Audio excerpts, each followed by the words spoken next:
যাকে আমি বিয়ে করব মনের মতন একটা মানুষ চাচ্ছি। তো আমি আমার বান্ধবীর কাছে শুনছি যে অনলাইনে নাকি ভালো মনের মানুষ পাওয়া যায়। তো সে মানুষের খুঁজে আসছি। আমি সত্যি বিয়ে করতে চাই।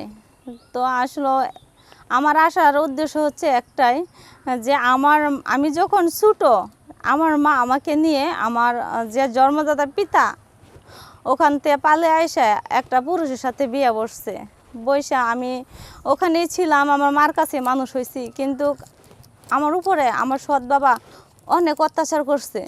অনেক অত্যাচার বলতে যেখানে না সেখানে কুমতলব করতো, এই বলতো সেই বলতো। কিন্তু আমার মারা আমি বলছি, আমার মা কখনোই বিশ্বাস করে নাই। বললে আরও আমার মারধর করছে। পরে একদিন আমার আম্মু মানুষের বাসায় কাজ করে, কারণ আমার আব্বু যার কাছে বিয়ে বসছে সেখানেও আমার মা সুখী না, সেও খেলা বাজি নিশা করে। তা আমার আম্মুরও বলছি যে আম্মু এখন আমি বড় হয়েছি, চলো আমরা মাইজে মিলে ঢাকা যা চাকরি করে আমরা সংসার চালাইতে পারবো। কিন্তু আমার মা এই বাপের মাঝে যে কী পাইছে আমার মা যায় না। কিন্তু আমার সৎভাবে আসলে আজকে যদি আমার জন্মদাতা পিতা হইতো তাহলে আমার সাথে কখনো এরকম করতো না। আমার বাবা যে অত্যাচার করে, অনেক অত্যাচার করে, আমাকে কুমতলব করে যে আমি এই করতাম সেই করতাম। আমি তার প্রস্তাবে রাজি হই না দেখা সে আমার যেমনি ইচ্ছে এমনি মারে। আমারে বলে, আমার আম্মুরও বলে যে আরে সারাদিন বাদ দিবি না। এখন আমার আম্মু যে জিজ্ঞাসা করে কে কী করছে, কথা শুনে না। কিন্তু আমার আম্মু একটা বার যদি গুরুত্ব দিয়ে কথাগুলো শুনতো বুঝতো তাহলে ঠিকই বুঝতে পারতো যে কিসের জন্য এমন করে। তা আমি আসলেও আমি আর এই সৎ বাবার ঘরে থাকতে চাই না।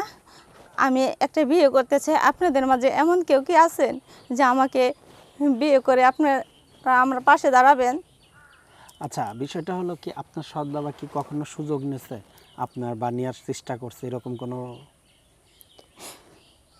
আসলে এই কথাগুলো আমি বলতে পারবো না, কারণ সে আমার কাছে আমি যে কেমনে বলবো।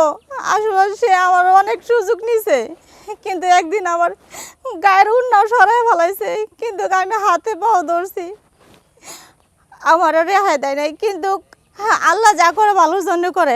ওই সময়ের ভিতরে যে পাশের বাড়ি আমরা চাষি করে রাখতাম, সে এসে আবার দরজার মধ্যে ঢুকাইতেছে। আমি তার আবাস পাইয়া আমি তাড়াতাড়ি দরজা খুলা বাইরে বের হয়ে আসি, কিন্তু আমি ভয়েতে বলি নাই কারো কাছে।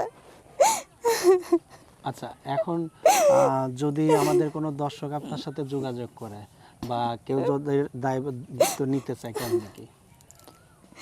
হ্যাঁ, সব কিছু জানার পরে যদি আমার দেখে মায়া হয়, দয়া হয়, বা আমাকে সারা জীবনের জন্য পাশে থাকতে চায়, বিয়ে করতে চায়, তাহলে অবশ্যই আমার সাথে যোগাযোগ করতে পারবে। আচ্ছা, আপনার দেশের বাড়ি কোথায় এমনিতে? আমার দেশের বাড়ি হয়েছে টাঙ্গাইল। টাঙ্গাইল। এখন আপনার ভাই বোন আর নাই?